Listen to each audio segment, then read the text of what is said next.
I have zero coding experience, but I just rebuilt a tool that I've been using with my clients for decades on my website. And I'm going to tell you it took about 30 minutes of really focused work and an extremely patient webmaster. But the result is I have a free, beautiful assessment that costs me nothing to run and gives my clients another tool. So tune in to hear how.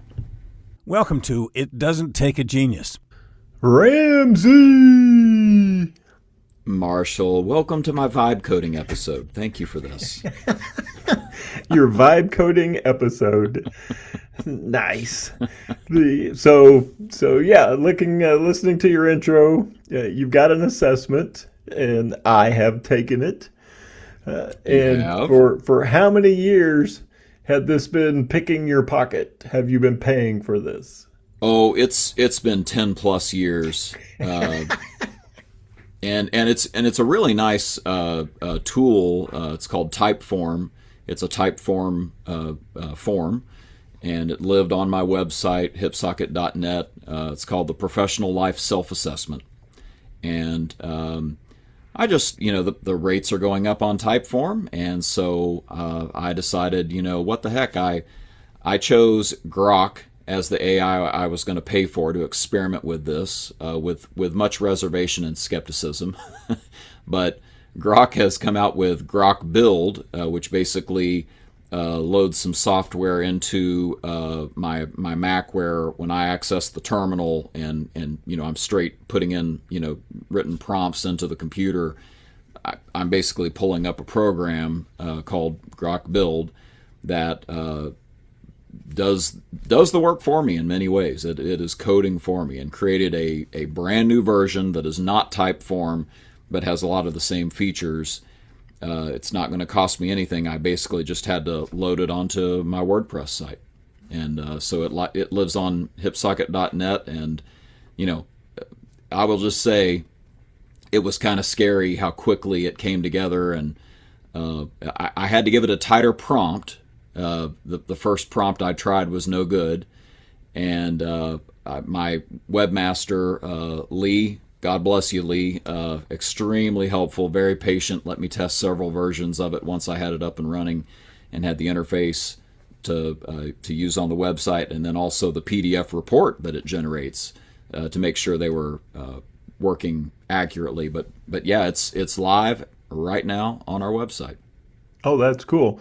So as you're talking, I'm thinking about people who aren't familiar with this, and you're talking about, Grok Build and downloading stuff and prompts and things like that. It just sounds wildly intimidating. Yeah, it's not. Basically. Oh, yeah. Wait a minute. I did it. Yeah. So it must be easy. It's yeah. I mean, it was it's crazy how easy it was. Oh, well, let me read you my original. Once I redid the prompt, once I tried something, and then I realized, oh, wait a minute, I've been updating the data that I'm giving it as we go, and I could make this a lot cleaner. So I literally deleted my project in Grok Build, and I started a fresh one, and I literally said, I want to create a personality style assessment that will be a page on my website, www.hipsocket.net. It will replace and closely mirror the existing Typeform assessment on this particular page of the site, and then I gave the URL. The site is a WordPress site. And then Grok thought for 12 minutes, which was the longest that it did any thinking the whole time. And it said, yes, perfect. I have a clear picture now, and I'm ready to build exactly what you need.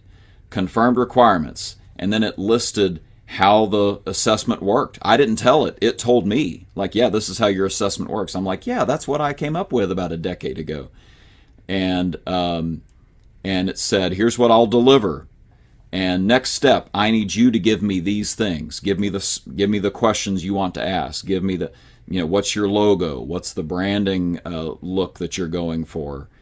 And after that, I'm just telling you, like, it took like a minute to 2 minutes each time I gave it.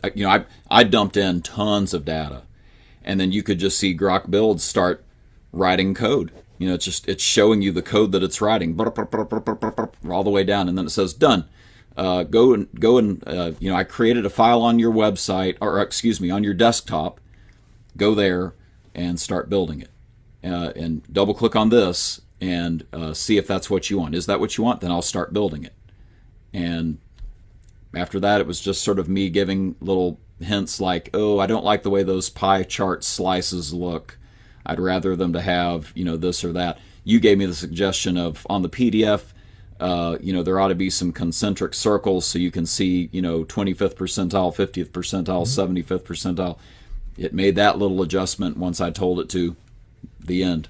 I just talked to Grok, and that's what happened. Well, I love the idea that it was able to, you didn't have to start with a blank piece of paper. You said, go look at what already exists. Yeah. And then here's what I want to build, and I want it to run for free. That's right. like here's this paid thing. I don't want to pay anymore. So build me a version that runs on just whatever it is now, HTML or Python or whatever. Yeah. Yeah. So it really, and here's the thing is, I couldn't even tell you HTML or Python, right? Like I know what those are kind of, but I'm just literally talking to Grok, and doing the technical work for me. Now, obviously, if I hadn't had the webmaster, that part would have been up in smoke for me. But there's a part of me that wonders, if I wanted to invest the time, how far could I push that, right? To where, it could automatically, update my WordPress.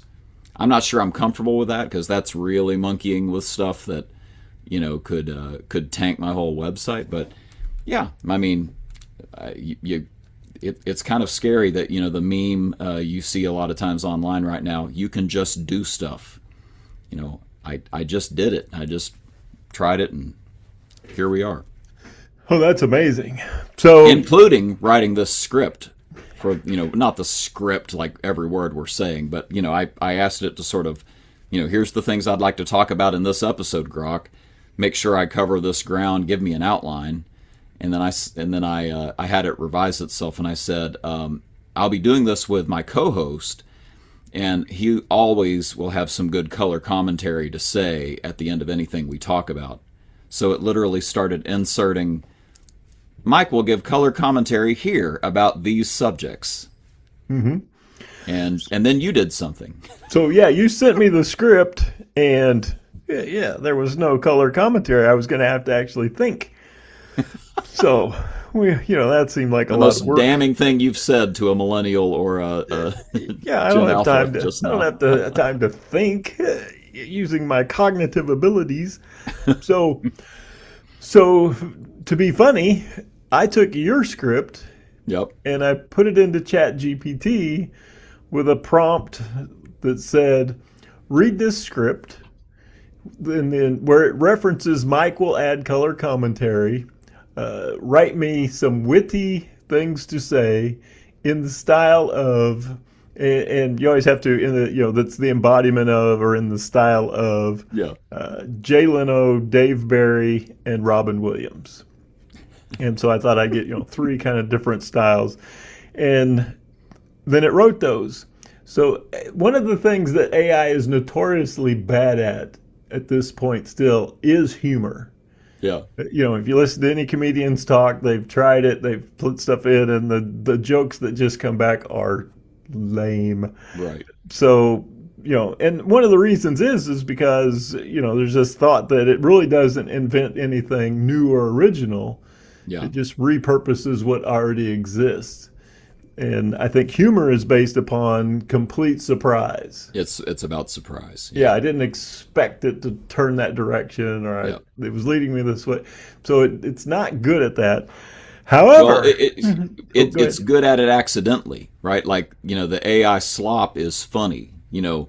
The episode we did of Will Smith eating spaghetti or pizza, I can't remember now, but that, one of those early videos, and it's horrifying, it looks like a demon or something. That was funny, but not on purpose. They can't do on purpose humor. Right, that's correct. So, and I have to say, I got the results, And the humor is 1,000 times better than it used to be, but it's still lacking. So here's what it recommended I say Right after now. you tell the origin story. So it says, after the origin story Typeform caused Grok build experiment, I've got multiple options here. And it was interesting because it did pick up on the vibe coding. Okay. So option one, I'm going to reply, so let me get this straight. You didn't know how to code. You didn't hire a software company. You basically walked into AI and said, build me a thing. That's not coding. That's ordering from a very nervous robot waiter. Thank you for your AI laugh. Here's the Jay Leno style. All right. All right. Mark, this is amazing because for years, building a custom online tool sounded like something that required a hoodie, 3 monitors, and drinking Mountain Dew at 2 in the morning. Now you're doing it with a prompt and a webmaster who probably deserves hazard pay. Yeah, that's getting there. I mean, you could have probably worked with it on delivery and made it do something. And then, I'll just do the Robin Williams one.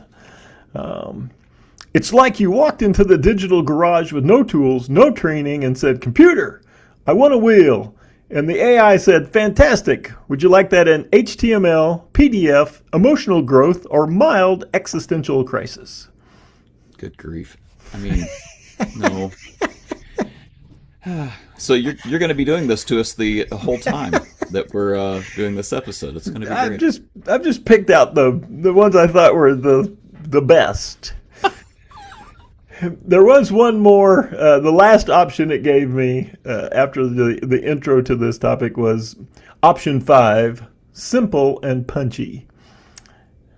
So basically, you vibe coded your way out of a subscription fee. Somewhere, Typeform just felt a disturbance in the force. It's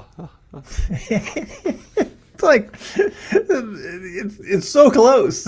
Yeah, it's like that is something you could say. That is something you could say at that moment. I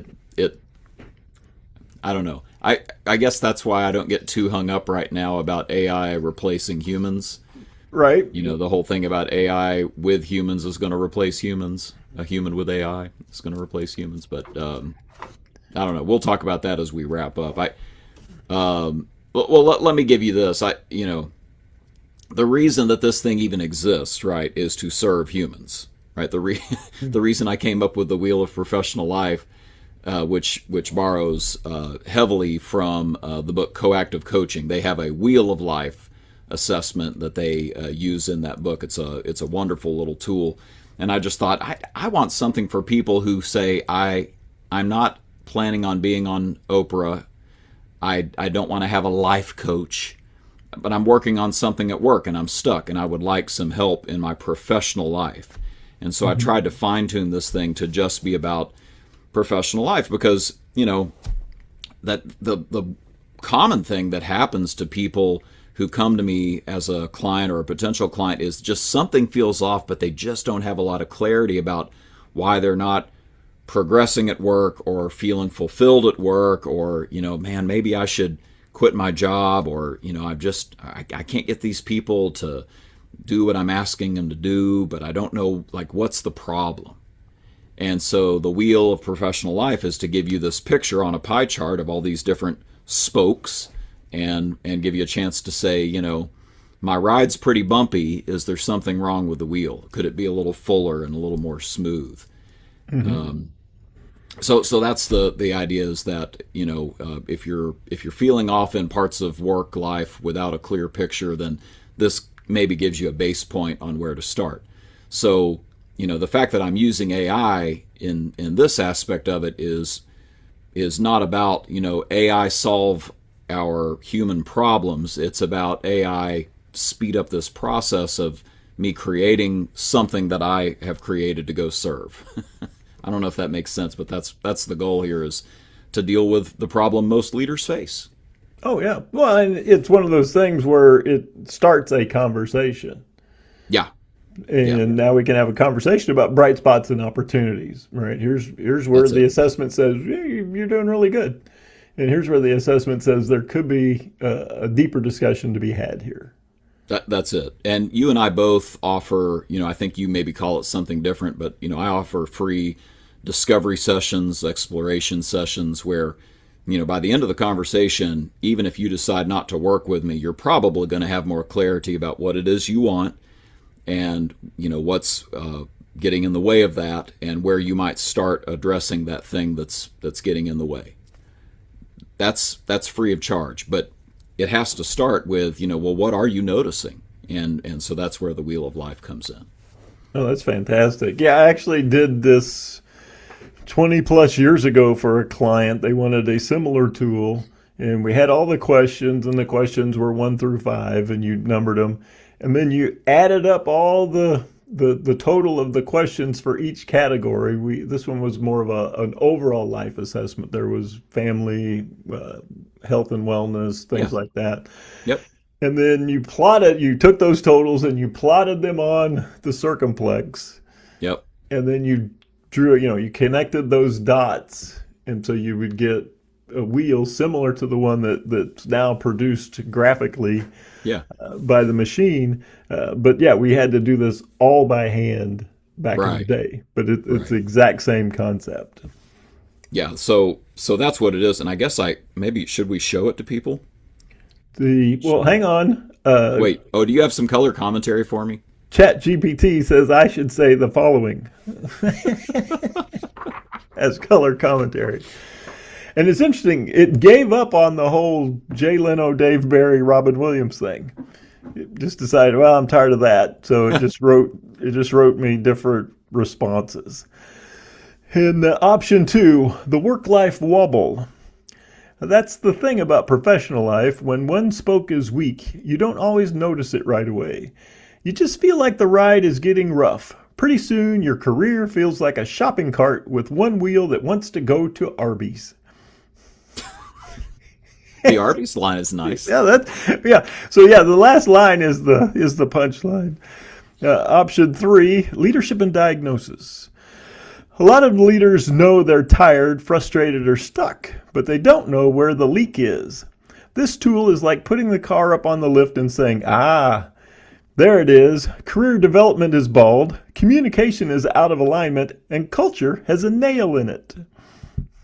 I mean, that's approaching some metaphorical language around this. Absolutely. That's not bad. My third option, I could go with a coaching tone.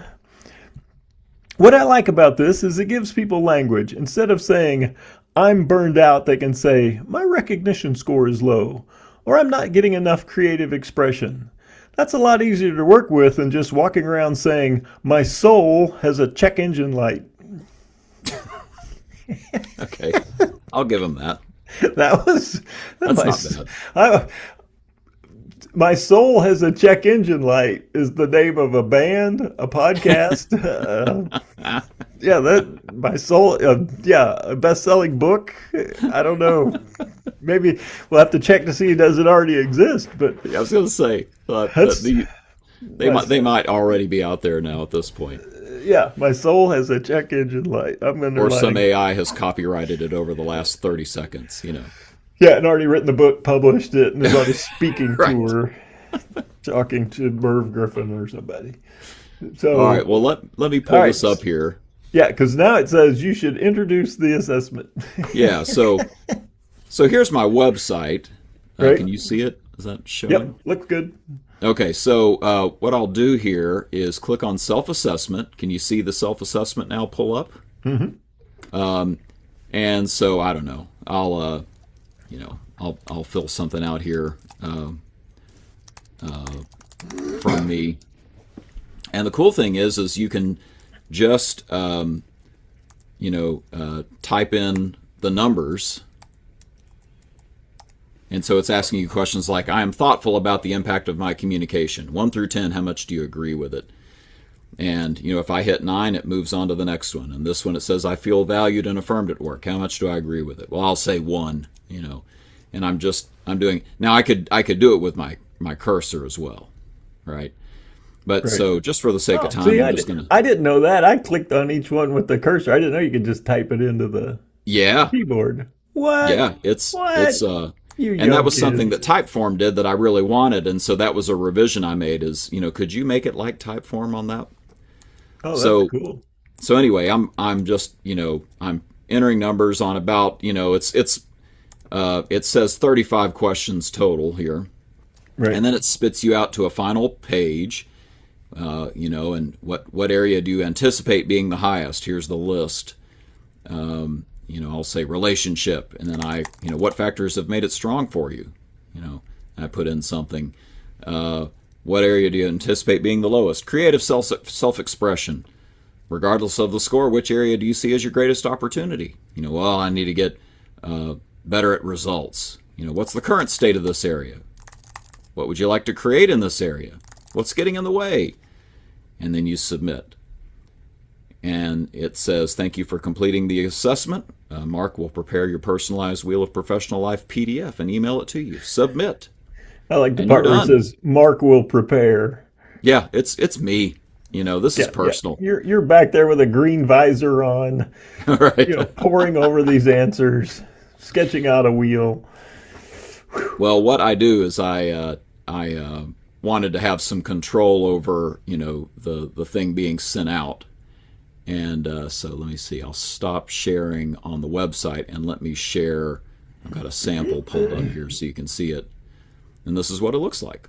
So Oh man, that it's looks nice. much better. Yeah, it looks Yeah, much this is better than the me. one you saw, isn't it? Yeah, the one you were paying for, not nearly as good as this one.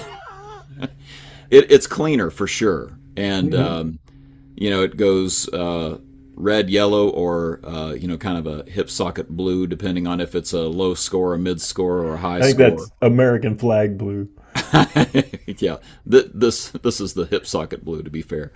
Nice. But it gives you which spokes of the wheel are bright spots or opportunities. It's these 1, 2, 3, 4, 5, 6, 7, 8 spokes, and then it gives the answers that you put in on the reflection page, that final page, and some final questions and my contact info just to give you a way to get started. So it's pretty cool, and I've had, I don't know, over the years, I probably should have counted that up before we started our session, but I've had probably 100 people take it over the last 10 years. I don't publicize it, I don't market it or anything. It's just people discover it when they're on my website, and they tend to take it because they want to they do want to grow. They want to know a little more and grow. So yeah. So here's it's- here's what it looked like right. in the olden days. Yeah, this is a little stronger. Yeah, I'm amazed how punched up it is. It's interesting. Same format, but just a few minor tweaks definitely made it more visually engaging. Yes, yes. And it's live right now, so you can go to hipsocket.net/self-assessment and, take it, obviously after you listen to our, words of wisdom here on this show. But it's completely free, and you'll get your own custom PDF report, and hopefully it helps you figure out, how to make your professional life a little more fulfilling and full. Oh, excellent. Well, at this point, ChatGPT says, I've got a few things I could say here. Option 2, dealership manager lens. This is the kind of thing I wish every manager would take before saying, my team just needs to work harder. Maybe they do, or maybe communications is low, recognition is missing, and the climate feels like the waiting room at the DMV. I mean, you could have just said that, and it would have been a realistic thing to say, for sure. Mm-hmm. I mean, I don't know that it's ha-ha funny, but it's definitely color commentary. Oh yeah, it definitely, and it's so apropos to what you just talked about. Yep. So it's following along pretty well. Here's one, the wheel graphic joke, option 4. And you get the wheel graphic, which is helpful because nothing humbles a grown professional faster than seeing your career satisfaction shaped like a melted stop sign. That's That hurts. That is a little painful, but okay. Free plug with humor, option 5. And it's free. That's important in today's world where free usually means give us your email, your blood type, permission to contact you during dinner. But this one is actually designed to help you think. Yeah. That's pretty good. And then option 6, strong endorsement. Excuse me. What I like is that it doesn't just give you a score and abandon you emotionally. It gives you bright spots and opportunities. That's coaching language. That's useful. That's not just congratulations. Your communication is a 4. Good luck out there, Captain Awkward. Okay. They're trying. I do AI like is trying. I do like Captain Awkward. You say that a lot. I wonder if it's pulling from some of your material. I don't know that I ever type it, but yeah, I do say it. Right. But yeah, Well- that's right. Yeah. Congratulations, your communication is a 4. Good luck out there, Captain Awkward. Which we talk about, how do you create discomfort to get people's attention to want to change, Yep. and maybe an insult Yeah. is what's needed here. Well, and I mean, we, like I said, I stole it from Coactive Coaching. And, that's by, just in case you're curious, it's Henry Kimsey House, Karen Kimsey House, and Philip Sandall are the authors of the 3rd edition that I have, at least. And, that came out the 3rd edition came out in 2011. And it's the 3rd edition. I mean, this has been used for a very long time to help people. And, they were, the Coactive Coaching is, to many people, the Bible of how to do coaching. And all coaching, I hate to say it, eventually boils down to life coaching. You're figuring out things about how you work and what's best for you, and getting some clarity and taking some action. So yeah, they figured out that a wheel diagram would give you a way to go, oh, there's an area that obviously, I need some better awareness in. Here's an opportunity. So, AI didn't come up with that. That's for sure, right? That was me being inspired by other human beings who had worked out this method. But I guess what Grok did here is allowed me to, if I can just sort of talk about how I built it a little more. Right. I started with a very loose prompt and realized quickly I got to scrap this. Let me start over. And with that tight prompt where I was saying, what do you need to know? Within 30 minutes, I really had a functional version up and able to sample. I did do multiple iterations, like I said, getting the branding a little better, the graphics a little better, the feel of it a little better when you were going through the interface. Lee, the webmaster, was awesome, allowing me to test these versions as they came along. And I had to get the interface right on the web page, and then I had to get the PDF report right, that was emailed out. But the other thing that I wish I had done, I had a designer friend who said he was really glad I was doing this, and he said, next time, have Grok write the prompt that you give to Grok Build. Like, tell it what you want, and then have it give you, it is able to give a better technical prompt than you are, since you don't really know what you're doing. And bottom line is, non-technical leaders can now build real tools like this. There's nothing stopping you from being able to have something that you can bring to the market and have accessible to your audience. Well, I think that's such an important point. A couple of them. One, it builds upon existing technology, existing knowledge. And so, I just want to take and advance this a little farther down the field. And the other is that you don't have to start with a blank piece of paper. Yep. This thing will help you, and you do need to have the first idea. Yeah. That, okay, I want, there's something that I need to build, or I want to build, or that I have a passion for. That's right. and then taking that and turning it into something useful. And somebody told me this when I was doing the creating the songs with AI. Yeah, and I said, well, this feels, this doesn't feel sincere. And he said, no, you could have done you could have written and produced a song had you spent a week in a room with musicians, a producer, a publicist, a writer. You could have done the same thing. In this case, you just gathered that team together in 12 minutes. Yeah. And so, you could have done this without the tool. It would have just taken exponentially longer, and the cost would have been incredibly high because you would have had to have, paid all these different specialty people to help you. Yeah, the creator of Earthworm Jim, the video game and the comic, Doug, I don't know how to say his last name, TenNapel, I think is maybe how you say it. It's Dutch. But he's been saying something very similar. He said, if I had these AI tools, can you imagine how much animation I could have gotten produced? I have these ideas, and it takes this team of artists, and some are in Asia, feverishly working overtime getting these cells produced. But now if I had this, 30 years ago, imagine how much content I could have produced that were ideas in my head. So, it does have to be an idea in somebody's head, I guess. No, that's well said. Well said. And you wonder what could it have produced? Yep. Yeah, how much more cool stuff could we have? Yep. All right, so ChatGPT says I'm supposed to say at this point. Oh, go ahead, please. There's a prompting joke, option 1.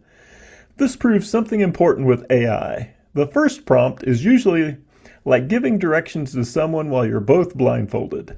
The second prompt is where you start saying, no, I meant a professional assessment, not a haunted BuzzFeed quiz. Wow. All right. Robin Williams style. All of a sudden it's back to that. Back to again. Robin. Okay. All right. The AI is back there going, I've created the wheel. And the webmaster says yes, but when someone clicks submit, it emails them a raccoon. So there's still a little human supervision needed. I mean, that was an attempt at surprise being thrown in. I don't. Yeah. I was like, okay, I'm going to throw something really random in here. A raccoon. And I'll go with option 7. It gave me 7 different options for this one. My experience with tech is usually me saying, why won't this work? And the computer saying, because you were born before Wi-Fi. So the fact that normal people can now build useful tools is a big deal. Okay, fair enough. Well, I will say for me personally, this is me experimenting with AI, and I have reservations. I absolutely do. I think younger people are very cynical about it. They're cynical about the fact that is it environmentally friendly? Is it ethically making use of things that other people have created to just make iterations of those things? And then the third is it ethically centered for me to be using AI to do the work that I should be doing? And I will say in this instance, experimenting with AI gave me sort of some permission to create something that directly serves the people that I care about serving. And so, my wheel of professional life grew as a result of this project, right? Because a couple of the spokes are results and creative expression, self-expression. And I got to do both of those things. I got to make something that people are going to use, and I got to be a little creative in coming up with a new version of something that I'd been doing for a decade. So for me, this actually grew my wheel of professional, my professional life. My wheel of professional life grew bigger. But I do get the cynicism. I do get the cynicism, and I think one of the concerns that we're going to have going forward is, can you trust that anything comes from a human? If the graphics and the audio and the video and the images, in other words, are just so good that that it could have been a human, but it could not have been a human. And then flip that around. are the graphics so good that you're not even going to care? You're not going to be able to counter the fact that it seems real, so it must be real, and it starts to shape the reality that you perceive around you, which is probably why, by the way, God said no graven images. He didn't want images of him, and that ends up taking down the Israelites as you go through the Old Testament, is that they do idol worship. They just can't get away from saying, we want something like that. We want something that's going to help with the crops or give us fertility or what have you, not this invisible God. And so I think that's a legitimate concern, that the images are so powerful that they're going to override our logic and even our cynicism, and we're just going to believe them. But that's a separate issue from, can this be a tool that does work that I can't do, or at a speed that I can't do, and do some things that make us all more effective. Oh, definitely. Yeah. The idea that if you were using this for coaching, then all right, that may be, I don't know, not unethical, but may not be morally aligned with who you want to be and what you are. Yeah. But the idea that, okay, I used it for something that's not my primary job. Yeah. Right. There is no, for what you do, there is no reasonable expectation that you should be great at coding. Right. It's never come up. Right. That we needed to be good at that. But here's this tool that will allow me to take an idea from my primary line of work and turn it into something that I can use in my primary line of work. Absolutely. That makes sense. That makes sense to me. Yeah. We'll set aside for another day some really interesting research I came across about AI as a coach. And you think, that couldn't work because, how would you be accountable to, something that's not real? Well, you're thinking about it the wrong way. The people that make the best use of coaching have figured out the coach is not my accountability partner. It's up to me to come up with a system that makes it work. And so if that person is open to coaching, they might do better with an AI coach, where they can be completely transparent and say things that they might not want to say to another human being. Oh, that's another episode. We'll talk about that another day. Oh, yeah. It's like people going up to the McDonald's kiosk by themselves and Right. pushing the Big Mac button twice, and 2 hot apple pies, and it comes in a bag that no one can see the contents. Yeah, right. Lo and behold, sales went up when I could Enjoy your food, fatty. Yeah. Got it. Hey, big boy, your order's ready. Yeah, no judgment from the kiosk or the bag. All right, well, let me wrap us up by saying... Well, hang on. You got more color commentary? Good grief. Here's what I'm supposed to say now. Oh, go ahead. I'll just do 2. Option 3, dealership application. In a dealership, I could see a manager using this with a salesperson or advisor and saying, where your wheels strong right now, where it's wobbling, and what would make the next 30 days feel more fulfilling. That's a better conversation than, sell more cars and stop looking tired.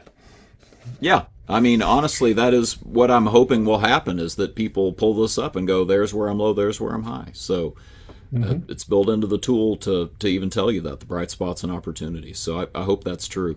Mm-hmm. Definitely. And then there's option 4, a practical reflection. The score is not the verdict, it's the dashboard. If your fuel light comes on and you don't yell at the dashboard, you pull over and do something about it. Although I have yelled at dashboards, and I stand by some of those decisions. That's not terrible. That's actually pretty good. That's pretty good. Yeah. All right. And then, you were about to wrap this up, so it gave me a couple of those. So go ahead. Well, so I'll say my final line. Go to hipsocket.net/self-assessment, hipsocket.net self-assessment, and take it. This is, just so we reiterate here, it's free. It'll take you less than 10 minutes. You saw the website earlier. But ask yourself after you're done, what's one small experiment you could do this month to make your own professional life more fulfilling? What's something you could do to fill out that circle a little more and make your if the wheel is showing, if you're on a professional life assessment journey, if you're on a workplace life journey, what would make the ride a little smoother? So that's what we hope the tool is used for, and obviously it's got my contact info if you want to get in touch. Perfect. It's amazing how closely the ChatGPT mirrors what you just said. Oh, really? Yeah. So here's option 4, humor and invitation. Go to hipsocket.net/self-assessment. Take it. Print the report. Stare at the wheel. Whisper to yourself, well, that explains a few things. Then pick one thing to improve. That's good. And then I salute you. Yeah, option 5, energetic. Oh. This is the kind of small experiment that can open a big door. 10 minutes, one report, one honest look in the mirror, and maybe one spoke of your professional life gets stronger. I like it. that was pretty good. And then the closing color comment. At the end of the day, the goal isn't to have a perfect wheel. The goal is to stop driving through your professional life on 3 flat tires and calling it leadership. And then at the very bottom of all of this, the ChatGPT gives me a caution. ChatGPT says, my recommendation, Mike, use 1 witty line per section, not 3. Treat these like... You screwed up. Oh, yeah. Yeah, I didn't follow the instructions at all. All right. So, yeah. Use 1 witty line per section, not 3. Treat these like hot sauce. A little gives the episode flavor. Too much, and the listener forgets the meal. Well, listeners, please comment and let us know if Mike's use was ineffective. That's what I want to know. Oh, yeah. Yeah, and I wanted to show the differences, so I did the options. But the tool was telling me, dude, just pick one. Zero in here. Yeah, don't overdo it, man. You could really go off the rails with this one. So, well, before we go off the rails, we should turn it over to someone who is not AI at all, and is really in many ways our fearless leader for this whole thing. So, John Wolf, take us home. So go ahead and tweet that, or share it any other way you want. As always, there are no rights reserved, no trademarks, no copyrights. Share it if you want to. And join us next time on It Doesn't Take a Genius. That's good enough.